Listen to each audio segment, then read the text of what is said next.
Jumpa lagi Ken bersama Bung Firdaus Ilyas. Halo, Bung Aldi, ketemu lagi kita. Nah, ketemu lagi ya dengan pembicaraan. Ini pembicaraan lama-lama bosan juga nih.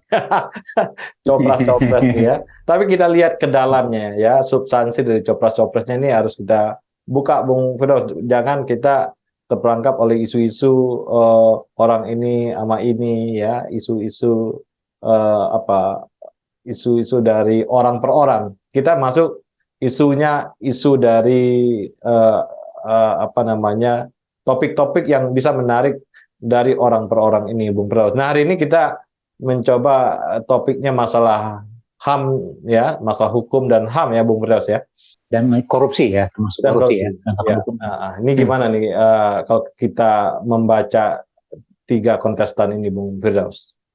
Ya, isu hukum ya, penegakan hukum, kemudian juga termasuk dalamnya pemberantasan korupsi, merupakan salah satu topik yang serius ya, topik yang menjadi perdebatan hangat dari pertama kali kita menggelar pemilu secara langsung ya, 2004 kalau tidak salah gitu.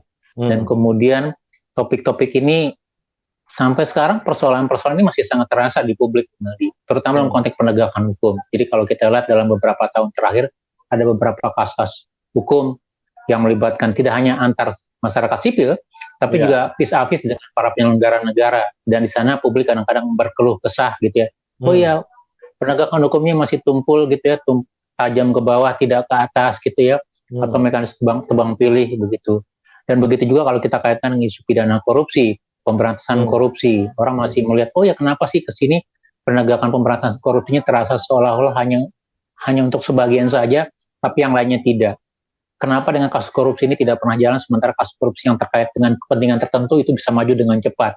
Nah, saya pikir ini yang sebenarnya yang bisa juga kita lihat, apakah nanti untuk tahun 2024 gitu ya, isu-isu ini akan menjadi isu-isu yang tetap mengemuka, kemudian diselesaikan, diberikan penjelasan-penjelasan, gitu, diberikan aspek-aspek penekanan sehingga dia menjadi komprehensif, menjadi menegakkan integritas negara. Dan itu yang sebenarnya kita tunggu ya, Bung Meldi, dari masing-masing kandidat atau pasangan capres atau cawapres, ataupun bahkan yang lebih general dari partai politik, Bung Meldi.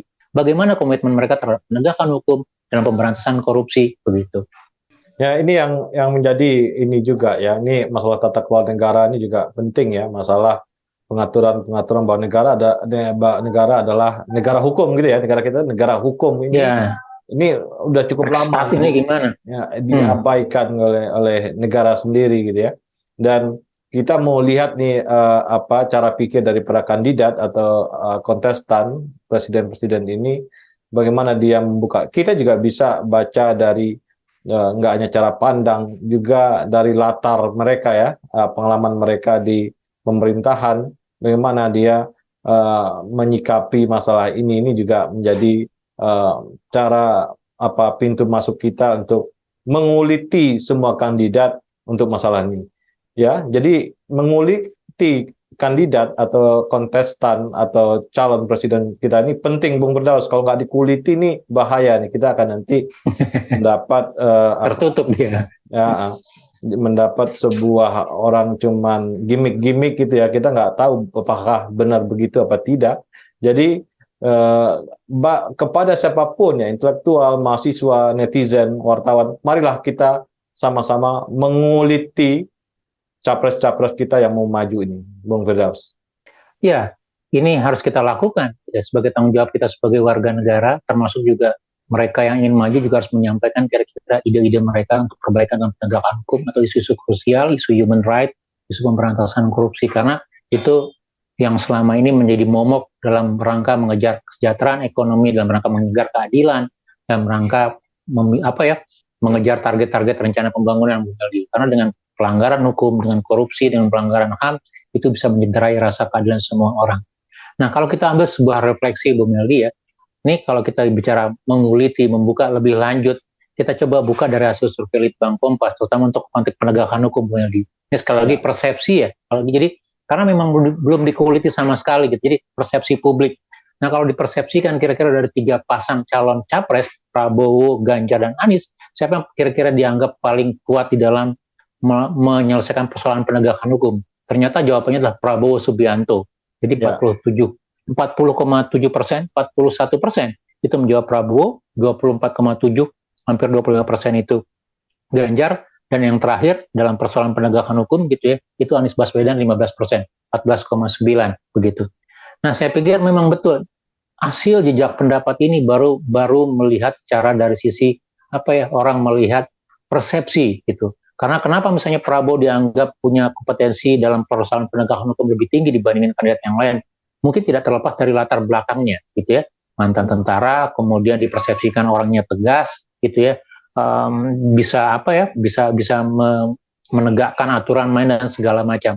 Walaupun sekali lagi kalau kita mau coba detailkan, kira-kira apa sih ketegasannya? Apa sih kira-kira dari mantan seorang tentara ini yang bisa dibuat dalam konteks penegakan hukum? Karena kalau kita lihat banyak sekali sinyalemen-sinyalemen yang terkait dengan institusi aparat bersenjata, Bu Meli ya, itu mempunyai persoalan dalam konteks penegakan hukum begitu, atau dalam konteks penegakan HAM gitu, atau bahkan yang baru-baru saja yang kita alami bersama-sama dalam konteks pidana atau penegakan hukum korupsi misalnya. Apakah hukum itu berlaku sama untuk semua orang atau ada pengecualian? Saya ambil contoh paradok yang sangat menggelikan sebenarnya kalau kita bicara dalam konteks demokrasi gitu ya.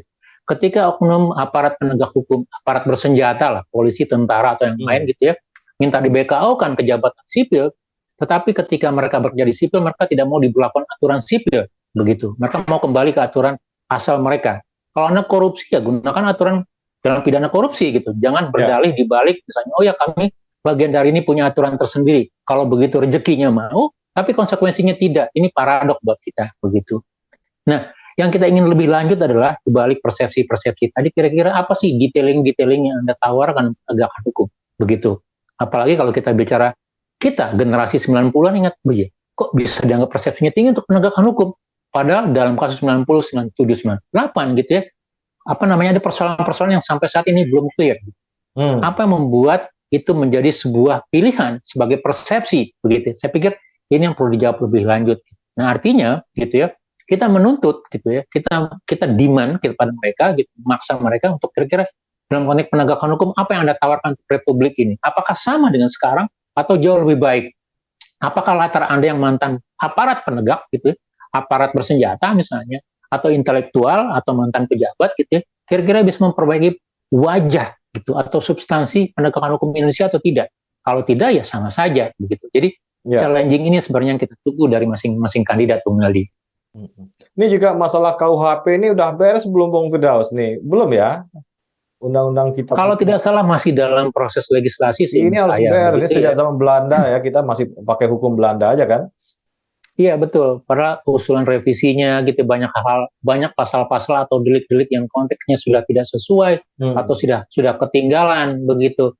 Termasuk juga sinkronisasi baik itu KUHP atau produk yang lain-lain begitu ya. Gitu. Dan bahkan juga ada beberapa rencana undang-undang yang sifatnya lebih progresif dalam melindungi baik itu konteks keadilan publik, dalam pemberantasan korupsi, dalam penegakan isu human rights begitu. Itu juga masih terkendala.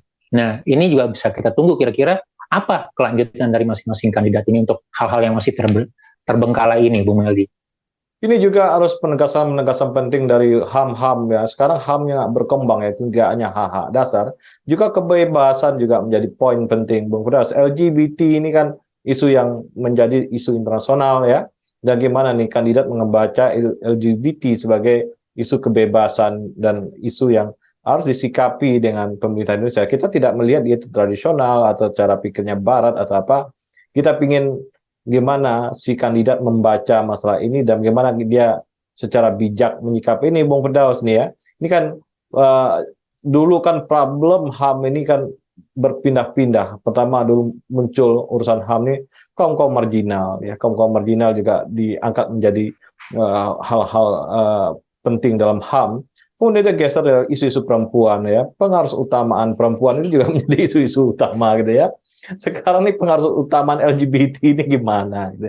Dan persoalan keadilan yang mungkin lebih awal lagi. Kan banyak sekali isu HAM nih, Bung Firdaus. Nah, gimana kandidat membaca ini dan kita akan dengar bersama. Tentunya ya sesuai dengan suara masing-masing dia akan memilih kandidat tertentu. Bung Firdaus, ini belum kebuka nih ya.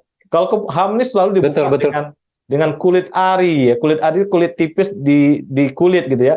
Tidak dikuliti Bung Firdaus. Ini kulit arinya aja nih. Nah, ini kita mencoba dikuliti supaya kelihatan isinya Bung Firdaus. Iya, betul.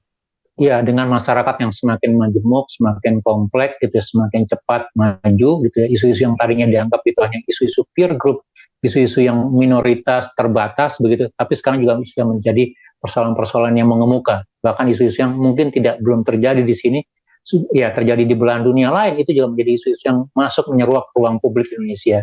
Artinya bagaimana antisipasi calon pemimpin kalaupun nanti menjadi presiden, kira-kira dalam menanggapi hal-hal tersebut begitu ya. Saya pikir ini juga harus ada semacam semacam ide, semacam kira-kira sikap yang jelas dalam menghadapi ini, Bung Meldi begitu. Iya. Nah, yang kedua juga menurut saya yang penting adalah dalam konteks terakhir ya, Bung Meldi, kalau kita bicara dalam konteks penegakan hukum ya dalam cara korupsi ya, gitu ya.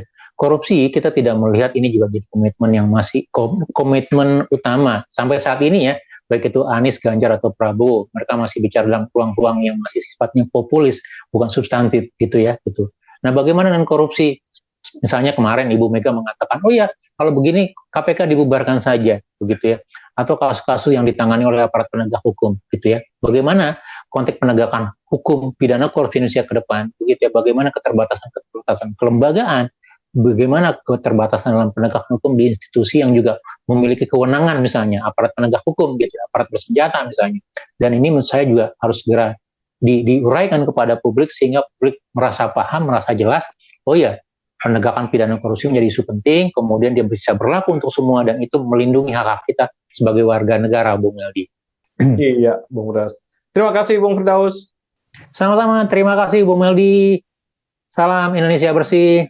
Salam Indonesia bersih.